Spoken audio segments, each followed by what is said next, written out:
Welcome to the Group Dentistry Now Show, the voice of the DSO industry. Kim Larson and Bill Neumann talk to industry leaders about their challenges, successes, and the future of group dentistry. Visit groupdentistrynow.com for more DSO analysis, news, and events. Looking for a job or have a job to fill? Visit joindso.com. We hope you enjoy today's show. Our team, it came together like in an incredible set of partners that were not navigating the crisis for the organization, but how we were able to take our glasses off of our tunnel vision, going beyond our organization, and we were leading ourselves, and that was creating leadership for the industry. It was creating leadership beyond the industry. That time and space is what we're navigating today. There's something that is going beyond time and space that is going on in the world today. And the efforts that we made and where we've been positioned as an organization, there's a duty that we take now, and we've always continued to have that aspiration, but now that time is now for us to kind of take this industry on our shoulders and kind of push it ahead in the way a Clydesdale is pulling. So that lean in approach is the tomorrow I will. That's the commitment I'm going to ask of everybody, is just lean into the change. NADG is going to be driving change in a positive way. Everybody in here just connect together. It's going to be uncomfortable, but let's just lean in. So tomorrow tomorrow is going to be like nothing we imagined. Let's lean in together and let's drive this industry forward. Let's continue to make NADG best in class.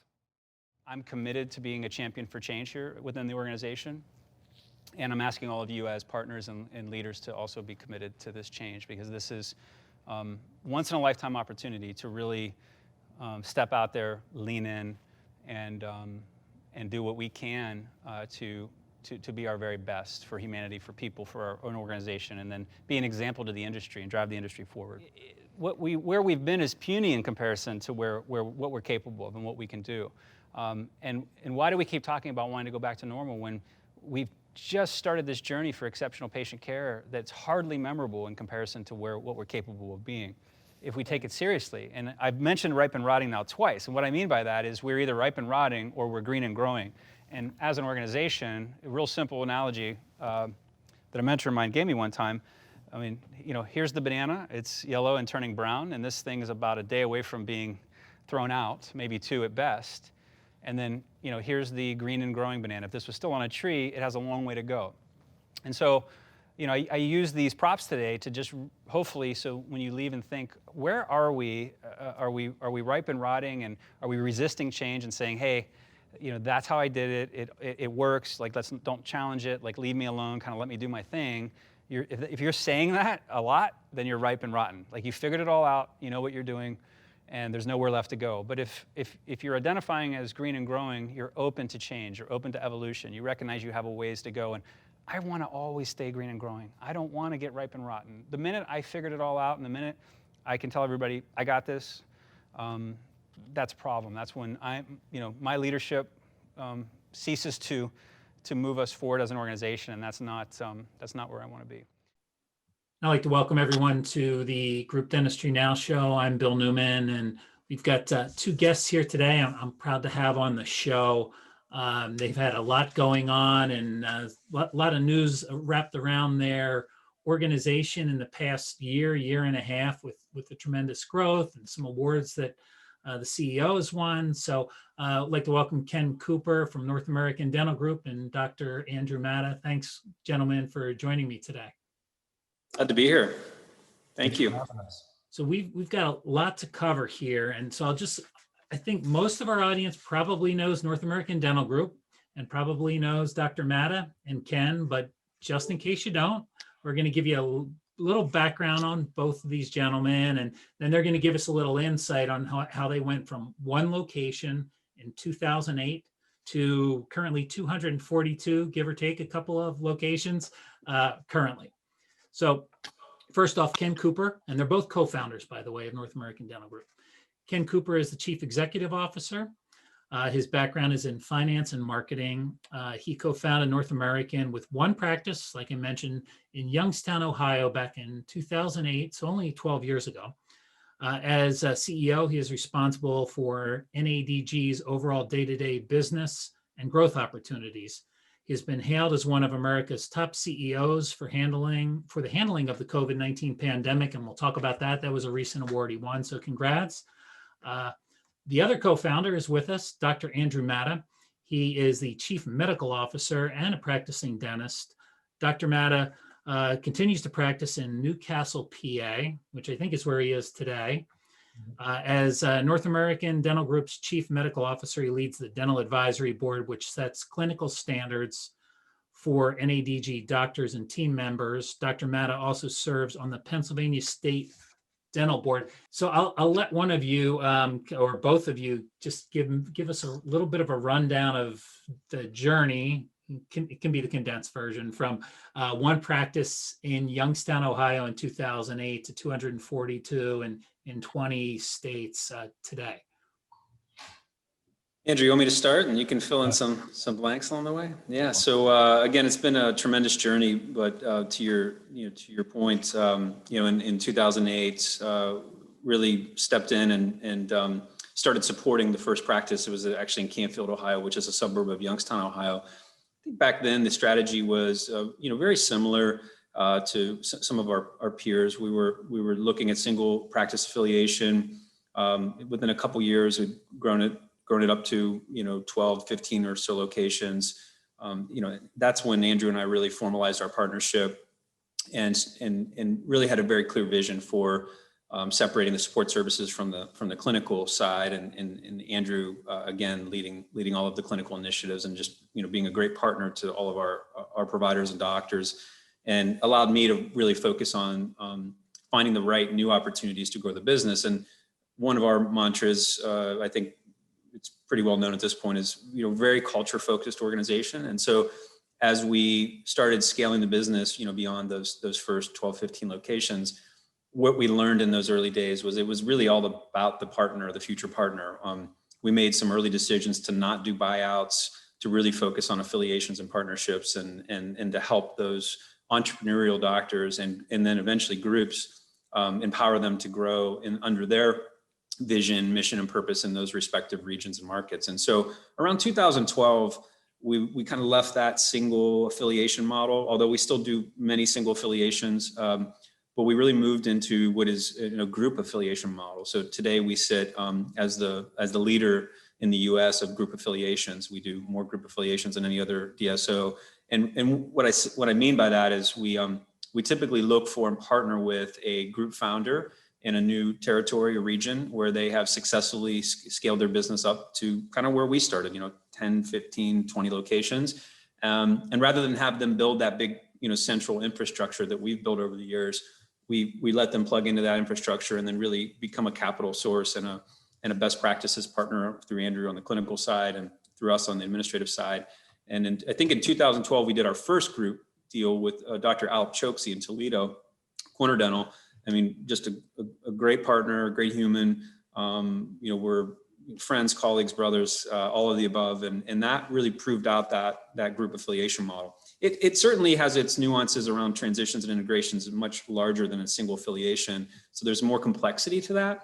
But from 2012 to now, we've done, several, over 30 of those, group affiliations. And that was the real catalyst for our growth. So how did we get from 1 in 08 to 240 plus in 2020 was through empowering those entrepreneurial group founders to do what they do best and grow their market in their respective region. And I would build a footnote that, again, we typically are a partner affiliation model. Very rarely do we do a buyout where someone's exiting. These are typically mid-career entrepreneurial doctors that have a great small mid-sized group.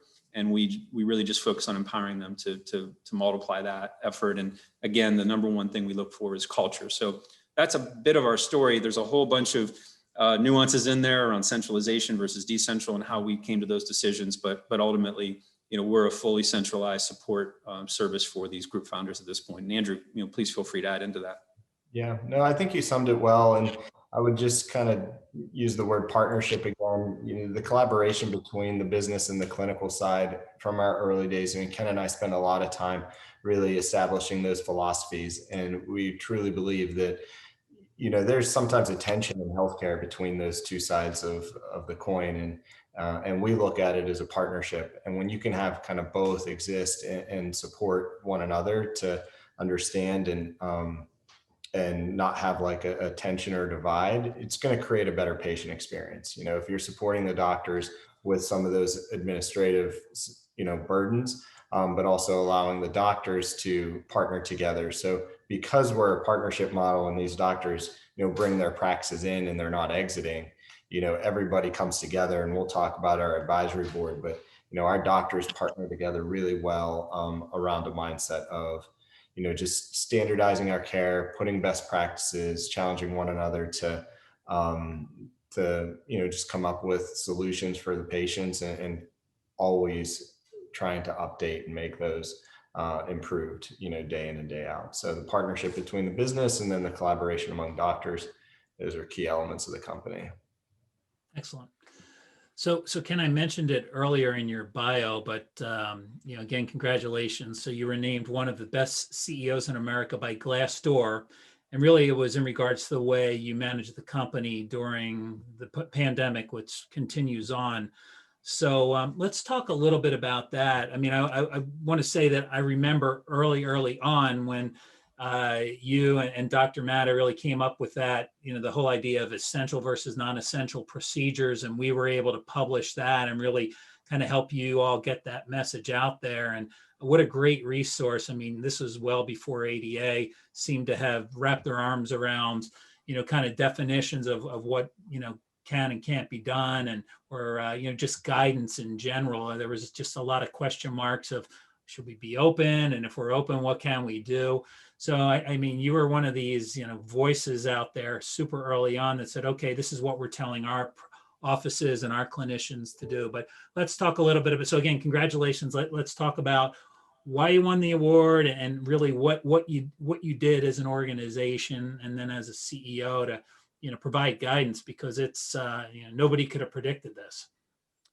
Yeah, sure. And a lot to unpack in there, but I'll start with how gratifying it was, because the award came as a result of the internal team and their thoughts and their voice around how it was handled. So that to me, again, is incredibly gratifying. But I think the key, and I've shared this in a couple different interviews since that award came to be, was that, and Andrew and I share this because we're, really do act as, co-leaders of the business. And so, and I know he shares these same thoughts, but we just happened to be in the seats at the time. The team was really what created this opportunity. The team made all these decisions, and what we described earlier, the group founders in particular, when we realized this was heading our way, and again, we'll talk about this a little later, but we have a partnership with Coliseum Dental Group in Europe, and so they're sitting over there in 8-9 separate countries, and obviously with Italy being ground zero over there, we had a pretty good indication, and we were getting real-time daily feedback from our partners in Europe on how quickly this was progressing. So we definitely had some insights and access to data and intel earlier than probably some of our peers here in the US. So it allowed us to be more nimble and act quicker, and knowing that the concept was, and the thesis was, we would probably experience similar, if not greater, impact that they had in Europe. But digress a little bit, going back to the core question, what I tried to do during that time was be overly transparent, communicate at a very high level.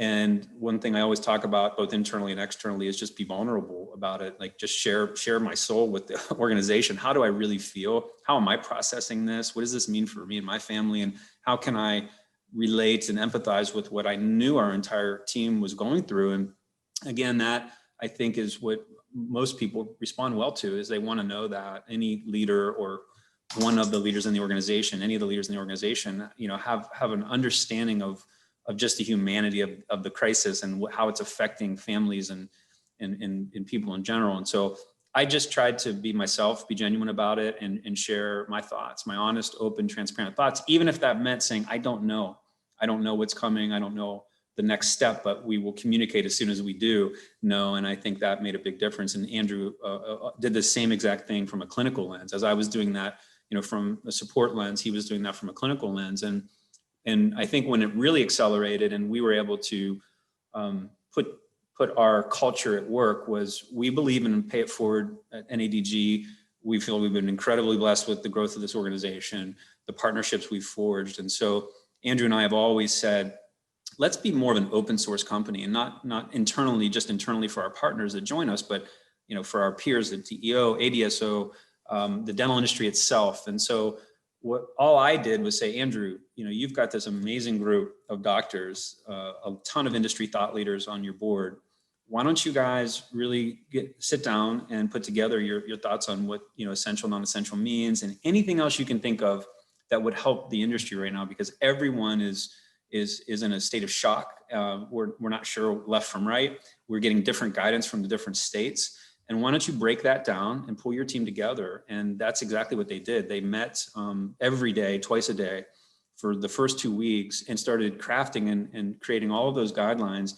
And then we both agreed, let's publish these in an open source way. So they created the COVID-19dentalresources.com website. We sent links to obviously your organization and others. We held seminars and webinars with the DEO and other organizations and just shared it openly. And it, again, from a mindset and culture of pay it forward, we all want to help drive this industry forward.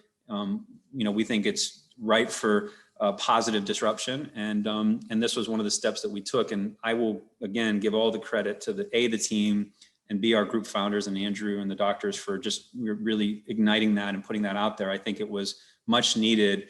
And anecdotally and kind of on the funny side, I'll never forget this. It was probably late March, and Andrew forwarded me an email. One of his friends in the industry had forwarded him our essential, non-essential guidelines and said, hey, you might want to check this out. I found this on the ADA website. And we had a good chuckle out of that because it was kind of neat how it made its way within 2 or 3 weeks all the way back to our organization as a recommended guideline. And so I'll stop there. I could talk the whole time on this one, Bill, but big credit to the doctors and the partners. Yeah, Ken, that's a great story. Andrew, is there anything you wanted to add to that? Yeah, I think it was just like Ken said. I mean, the collaboration was already a part of our structure. Our doctor community, we have the Professional Dental Alliance, and that's where, we put together, again, philosophies on how we go about any guidelines that we put for how we're going to set best practices and different things in our clinical realm. So, we were already used to working together. We already had, teams of people, some that kind of worked on safety recommendations. So it was simply, hey, let's pull together our group founders. Hey, these individuals raise their hand and we're ready to work on the safety team. So we put a task force.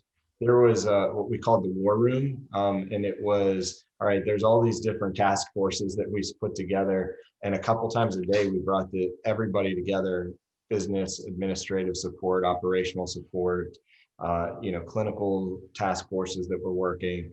And we just had a ton of communication. And, we had the ideas, but then you also always need that operational support to kind of framework it. So we were able to say, okay, our practices are going to ask these questions.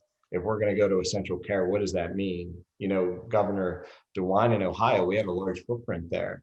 So when he came out with essential services only and healthcare kind of still fit into that, it just posed a lot of questions. So it was over the weekend that he created that mandate. And, by Monday, we wanted to make sure that our officers understood what that meant. And then we also made the decision because we saw what was happening in Europe. What was happening in Ohio is inevitable to the rest of our states. So let's just be a bit more decisive and make it more uniform decisions to take all our practices this direction right out of the gates.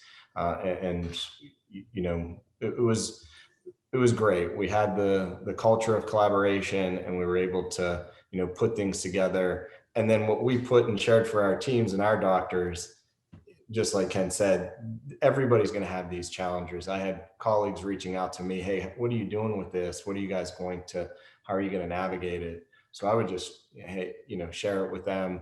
And then that's when we said, let's make it open source. Let's just make a landing page so that any dental professional can see if we're answering questions, they probably have the same questions.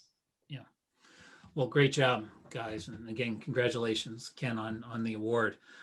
Let's talk about, and first off, thank you both for the invite to your partners meeting. It happened recently. It was unfortunately virtual, but it was really, really great to attend.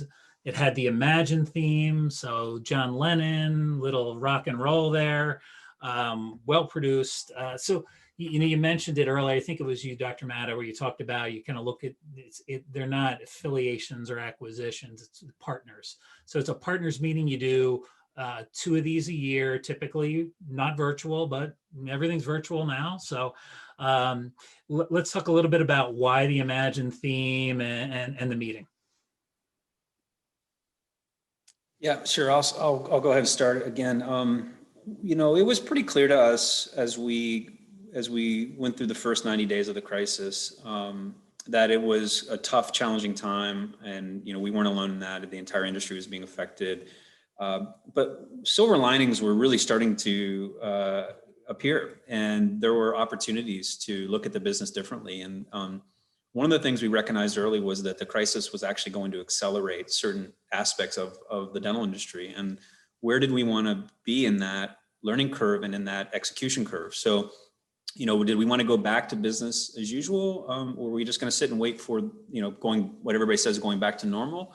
Or were we going to use this as a catalyst for change internally and really adopt and innovate and pivot into and lean in, what Andrew said during the conference, lean into this opportunity? Because as much as we all wished it hadn't happened and we all were just still sitting here in a bit of shock, the silver linings were everywhere. And so as we got to June and July and we started getting back to some semblance of normalcy within our organization, and even though we still had pockets that we were monitoring closely, or that we weren't quite completely reopened yet, but we were probably 97, 98% open, and patients were coming in and feeling comfortable. And because of all the work Andrew and the PDA did to establish the safety protocols and the high-level communication with the team, the team wanted to come back in. We always kept an opt-in, opt-out, but nonetheless, many people opting in and coming back to work.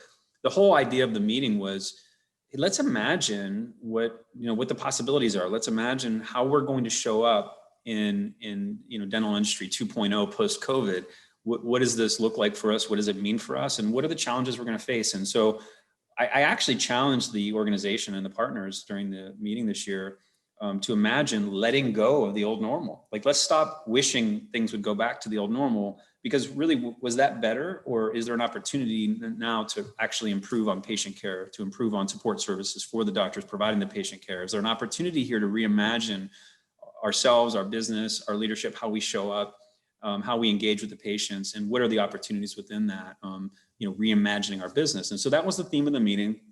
And we typically, our partner meetings, as you now know, are not focused on numbers and data. They're focused on inspiration and for our leadership. And our partners are our leaders. They are individual leaders in each office. And so, how do we inspire them to really be their best, show up their best, and how do they see themselves in this new frontier of dentistry 2.0 post-COVID? So that was the idea behind it. I think it was well received. I think we have a lot of work to do, because it was really just the beginning. It was a chance for Andrew and I to talk about, hey, as a servant leadership team at NADG, here's some things we're seeing some of our peers adopt or think about, what we're thinking about. What is this going to look like, and then share that vision with the organization. And of course, a lot of that vision also came from the feedback from those same group founders as we were, having those meetings, throughout the crisis. So it was just culmination of all those ideas, thoughts, theories, and also we also look at it as an opportunity. Our partner meetings,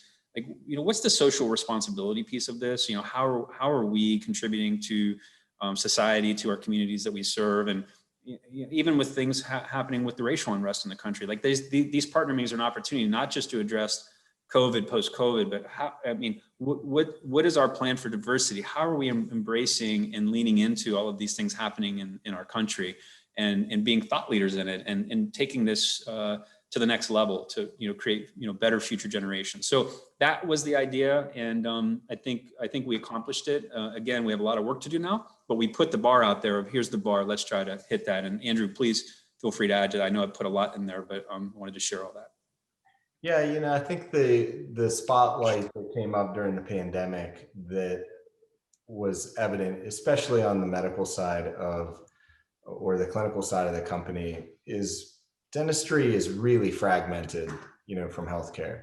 It was in April when we were going through this, wondering, okay, if we're going to go back to normal care, is testing going to be something that is expected for our patients and our team members before we proceed with aerosol generating or whatnot? And I understand that's still being contemplated in some states. And we wanted to prepare for that, incorporate testing, and then, scope practice acts and things. I'm on the board, so I reviewed Pennsylvania's practice act, talked to the attorneys at the state. Well, we're not sure if dentists can do a diagnostic test. A pharmacy tech could, but dentists, the practice acts were unclear. So it shed a spotlight on that. So, we have had this hospitalization mindset. Let's work together. Hospital teams, health systems, they work as a community. Cleveland Clinic, because we were in Youngstown, is something that we've been around quite a bit. So, as we talked about reimagining, let's help oral health care. Let's help dentistry modernize into a workflow and to be able to offer services and such to our patients in a way that is more connected into the health system. We're seeing patients more than they go to any other type of healthcare provider. That's an opportunity for us to be more efficient with their care and whatnot. So reimagine, just became this opportunity. We worked really well through the pandemic as an organization, and so, okay, now what did we learn from it, and where do we go from here? So, on the social side, like Ken said, we were already developing a diversity and inclusion committee, for our doctors. There's a lot of challenges. There's just disparity between what the population numbers have and what exists in the industry. So how are we going to be stewards of welcoming, parts of the diversity, Black and African American practitioners and team members into our offices? What roles can we play? So it just kept coming back to, okay, now what? Now who can we be? And that kind of imagined thing just kept, coming back. So yeah, our partner meetings are exciting. They're a place for us to really continue to define who we are, not just kind of what we're doing. We all know what we're doing, but who are we going to be as we go about those endeavors? Right. And back to Ken's point about, since Kim and I were able to attend, you're right. It's not about the numbers. It's more about, the culture. And it sounds like the culture at North American is evolving. And so kudos to you guys. It was definitely a really fun time. Given it was virtual, it was fun. Good to hear. Thanks for making it too, by the way. We appreciate you guys attending. Yeah, you're welcome. So let's talk a little bit about, there was some adverse impact to the practices to North American early on, right, with the pandemic. So you had to shut practices down or some practices down. Let's talk through a little bit of that. Just kind of curious, what you all did and initially, and Dr. Matta, you talked about you were at a point in June or July where you're about 97, 98% open, but maybe talk about just how things were shut down, anything having to do with employee communication, those types of things. It was, there's just a whole list of things that we said, okay, what do we need to do if we're going to, shut down a practice? So, there's two sides of it. One, it's our team members, and we call them team members intentionally.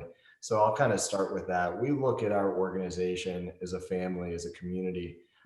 It was really difficult for us to, try to just make decisions on, okay, we made every opportunity to support our team members until it was clear that the government programs and the assistance packages and things like that about, making a furlough decision, we made that when we finally saw that the aid packages were going to be able to sustain these individuals throughout, not being able to work. We extended PTO, we, gave relief packages. There was a whole donation effort through our foundation to make sure that any team member that was, kind of waiting for a package to come through, or unemployment, or just was kind of in a loophole of challenges, for family dynamics. So, there was, how do we help our team members navigate this on just a human level and on a support level? And then what is that we have to do if we are going to funnel our patients? And because we're regionally dense, because we're a group affiliation model and we're taking in practices that may have 10 or groups that have 10 or 12 practices in one area, we were able to say, okay, well, we have 10 practices. We can funnel all of those emergencies and essential treatments to maybe one or two of those practices. So those other practices, what do you need to do from an OSHA standpoint? How do you kind of close down a practice temporarily? What do we need to still do spore testing and things like that. So we had to learn and put all of the checklists together, which again, we put on our website, things that we were learning and finding out.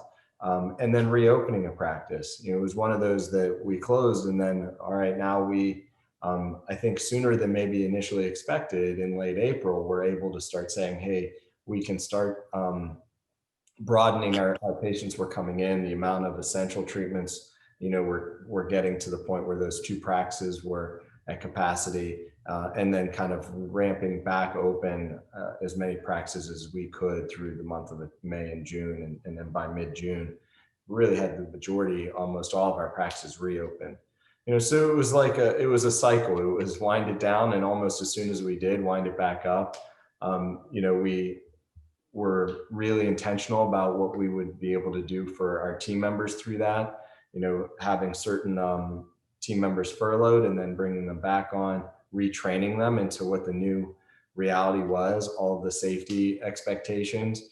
So we had to do, we did 2 days of training before our team members, were back live and operating at their practices. Of course, PPE, there was a whole new world of what was needed for the practice. So sourcing it and making sure that all our team members had, of course, there were standards, and one state would have one thing, another one. So we just made sure that ours were above, CDC guidelines and any state guidelines. So we just kept it universal at a certain level, and then trained everybody according to that. Great. So let's talk positively. We talked about, the COVID and how you came out of it. So what about business opportunities currently? Like, as we came out of everything, and a lot of speculation, some practices might not reopen. There may be some large DSOs that struggle, file for Chapter 11, a lot of speculation, and a lot of, I guess, doom and gloom, so to speak. What are you seeing? And we had George Radigan on one of our webinars early on in May, just talking about valuations of practices, kind of setting expectations for solos and groups. Say, this is kind of what we're looking at. And what are you all seeing as far as docs looking to become partners, whether it's a group or whether it's a strong, solo practice that you could actually, roll into in a group that you already have an affiliation with, a partnership with? What do things look like now? Yeah, so, interesting time. We definitely have seen acceleration again in this area of the industry where singles, smaller, mid-sized groups recognize, how challenging this time was. And I think it's opened some eyes to how most of the DSOs have been able to, based on, our larger revolving credit facilities, all the things that we had at our discretion, the tools that we had to sustain safely through this, our ability to source PPE, our ability to, bring down an organization and bring it back up quickly, based on, sophistication, the data, all of those things. I think it is certainly accelerating opportunity for partnership for us. We have a very, very active, very active pipeline of opportunities.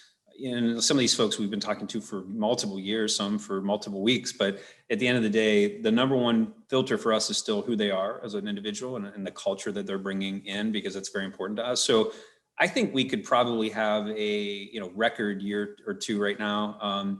But again, that filter of culture and who are we partnering with and how are they going to show up in the organization is probably the number one limiting factor to how many partnerships we do. So very active in that. So for the right fit, understanding our mission, vision, and purpose here at NADG, if all those things align, we also, we're ready to go, and we have been welcoming new partners. I think we just have welcomed 3 new groups over the last 8 weeks. So actively, welcoming and partnering with folks right now. I think we'll probably have our fourth quarter here will be our largest that I can remember any single quarter we've ever had for new partnerships. Again, big focus on that culture piece and who they are as an individual in alignment with our organization is really the limiting factor. The other piece of it is because we just had a new partnership with Jacobs in Europe. When you think in terms of outside investment into the industry, maybe organizations that were later hold with outside investors, may not be looking to accelerate that growth so much. And whereas we were early hold, we're brand new with Jacobs. We just celebrated our first year together. Deep resources there. We had wonderful lending base with our senior debt facility. All very supportive new partnerships. And so, we still have a lot of capital ability to put to work, and the business performed really well. Even through the downturn, we were able to shelter, the downside risk, and we were able to stand back up quickly and really post some strong year-over-year numbers. So, as patients have wanted to come back in, as our teams are back in place and feeling safe and protected, quite frankly, the amount of patient care being delivered right now is great, and we're very happy. So we're long-winded answer, Bill, but we're in a great position to accelerate actually our partnerships, assuming it's the right fit. Excellent. So let's talk a little bit more. You touched on Jacobs. So this is a partnership a little over a year. When the news came out, it was big news, first transatlantic DSO, what are the implications? What are the benefits? So Jacobs Holding, Swiss-based, and also has ownership in Coliseum Dental. So you touched on it a little bit earlier. You talked about the benefit of Coliseum having some practices in Italy, where Italy was one of the first countries that was hit hard. And so you're able to communicate with them and find out what they were experiencing there. Let's talk a little bit more about, what best practices you've learned from Coliseum and what best practices that they've kind of pulled away from North American. Yeah, so first, it's a great group. The Jacobs team themselves, that's a highly entrepreneurial family. And so that's more of a family fund versus a typical US-based private equity. And so one of their core tenets and core values is entrepreneurship. So it fits really well with our organization because obviously we partner with entrepreneurs as well. And the CDG team, Stefan, who's my co-CEO over there, and Eddie, who is Andrew's counterpart on the medical side.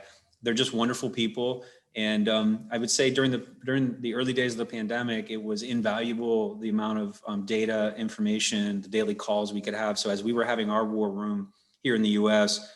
that morning, because they're 6 hours ahead, Andrew and I would be on a call with Stefan and Eddie, and hearing in real time what they're doing, how it's progressing, what the government's doing, and how they're approaching it. So we had about a 2 or 3 week window of insight that we were ahead with, which is why we were able to act early over here in the U.S.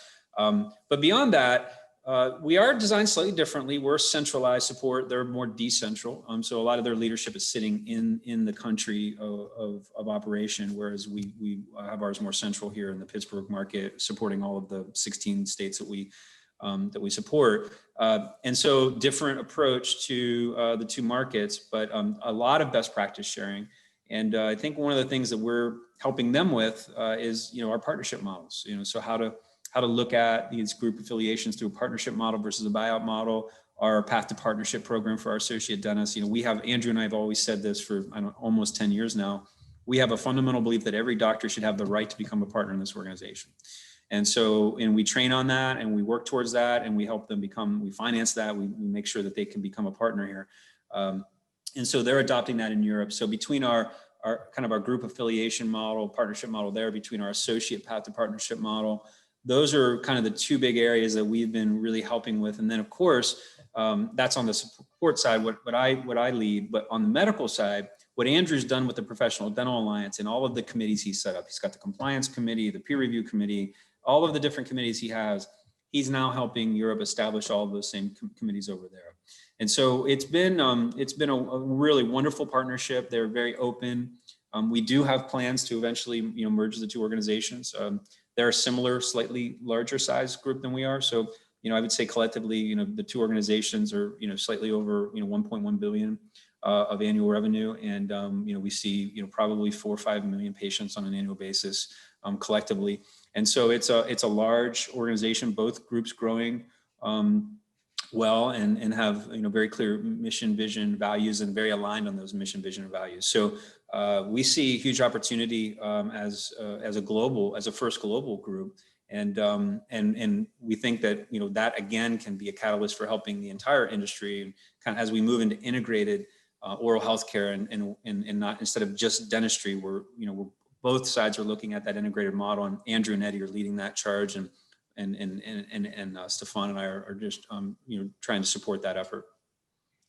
Yeah, the collaboration has been really good. So, like Ken indicated, Dr. Coyle and I meet regularly. There was a lot to learn from, how Europe, what they were going through. Right now, what's exciting is, while there's a lot of cultural differences, there's also a lot of similarities. Oral health is oral health, a patient's health is a patient's health. And, we're collaborating on creating consistent first examination systems. The first time you see a patient, the digital experience on using intraoral scanners, that's something that we are integrating on kind of both sides, and, et cetera, et cetera. What are information that you bring in, to make sure that you're coming to a diagnosis, et cetera. So, we're challenging ourselves to look at things like the patient record. How do we become consistent with that? Just the expectations, even things from how do we measure outcomes? If we're both going through procedures, how can we do it in a consistent way, and then determine what is the success or complications that come from that. So there's a lot of really good collaboration occurring. We're learning on both sides, but we're also really intentional about trying to see how can we, create best practices that are the same. Both sides have an academy. We both have a really strong passion for developing young doctors. So there was already that structure. We had some mentoring things going on that we're sharing with them, about how we take our doctors through their first 12 months, 24 months. They were doing some things on some more, implant type tracks and things like that. So we're seeing that and adopting them. So it's a lot of good best practice going on. Good stuff. So, that's exciting news. So right now it's Jacobs Holding. So it's the holding company, and North American here, Coliseum over here, but and talking together best practices, but there could be in the near future a merger where you become one DSO. Absolutely. Yeah. We both sides would like to see that happen, and we are working towards that. And so we do plan to report on a consolidated basis, here in the near term. I think it'll definitely be a 2021 initiative. And obviously COVID, put a little bit of a wrinkle in the timing of that. So whether it's mid-year, late year versus what was going to be early year, but that is our plan. And we do think that between the standard of care that the clinical side is creating, the ability to measure that standard of care, and our patient experience, focus on patient experience, both, we have such a large data set now across, such a widespread demographic in 9 countries. It really, again, can be tremendously valuable to the industry in general. And that's our main goal is how can we help nurture and evolve the industry together. So having this more global view and data coming off this global view in a very standardized environment, which is what Andrew and Eddie have been working towards, I think it's going to be something special for sure. Well, this will be big news when it happens. So, Dr. Matta, let's kind of shift things away from business side for a second, talk a little bit about clinical care. maybe touch on, some of the things that you've had to do from an infection control, cleanliness standpoint, making patients feel comfortable. There's the what you need to do, what you do, for the patients to come back in. There's a little bit of a fear factor with a certain percentage of the population as far as COVID. So maybe touch on that a little bit if you don't mind. Yeah, I mean, that's the number one focus is safety, making sure that both our patients, but also our team members, that our dental hygienists and the dental hygiene community was really concerned about making sure the practices that they were seeing patients in were attentive to the safety concerns. And there continues to be a lot that's being learned about, aerosol and how to reduce aerosol, and could that create cross contamination. The good news is dentistry is really, I think, doing a very good job of, the PPE standards that the CDC put in, by healthcare type. And we took that and said, okay, let's make sure we're always beyond that. And, respirators, making sure not just that they have them, but like, how can we make sure that we're understanding, okay, that creates a fatigue factor. So, there's team member concerns that we had to pay attention to, and taking kind of, all right, let's create, if you need a mask break, how do you do that in a safe way so that you're by yourself in the break room, et cetera, but make sure that we are safe at all times for our teams. And then making sure that we're not just safe for our patients, but making sure that they know that we're safe. So we made videos as to all the different aspects of, okay, what am I going to expect? I'm going to go to my first appointment. What is that going to feel like?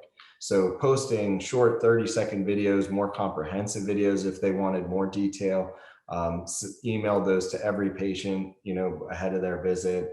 We made sure that we repurposed, we call it our patient service center, which is our call center, to not just, it was more inbound in relation to field calls that came in, but made it a lot more outbound to reach out to patients that, had their appointments missed, to make sure that they came back in, but talk them through, here's what you'll expect at your visit. We're going to screen you. We're going to ask you to stay in your vehicle and allow us to come and take your temperature.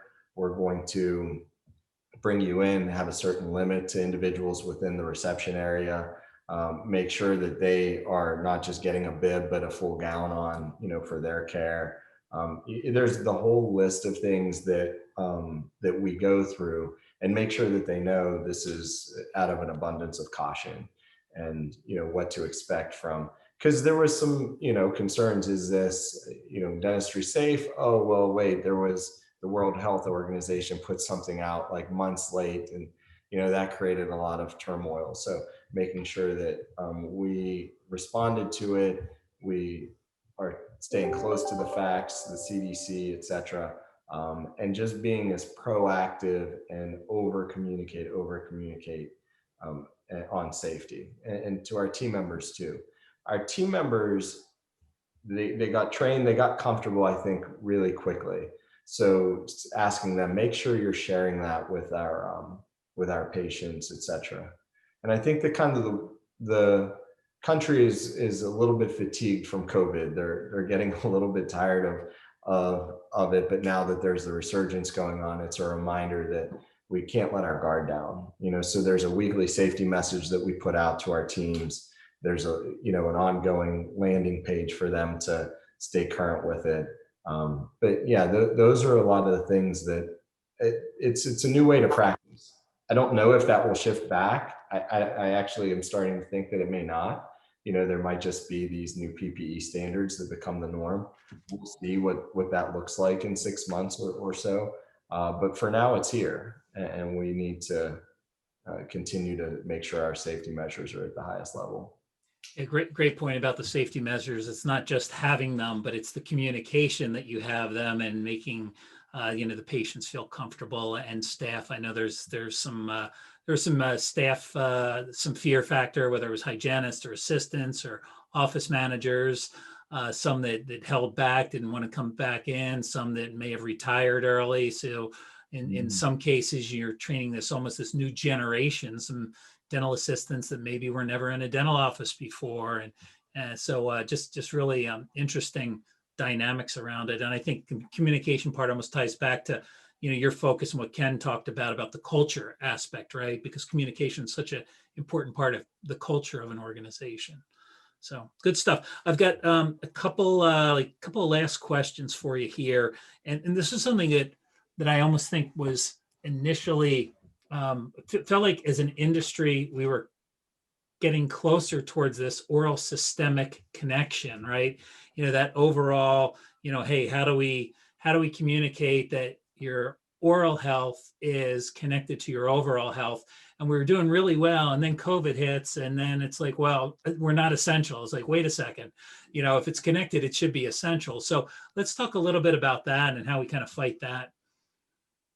Andrew, all you. I'm going to let you run with that one. Yeah, I mean, I think this is actually where the DSOs really did a nice job. The ADSOs, some of our peers, ourselves, making sure that we were really the first to kind of come out and say, wait a second, we are essential. These mandates don't make sense of why they're broadening outside of or to dentistry.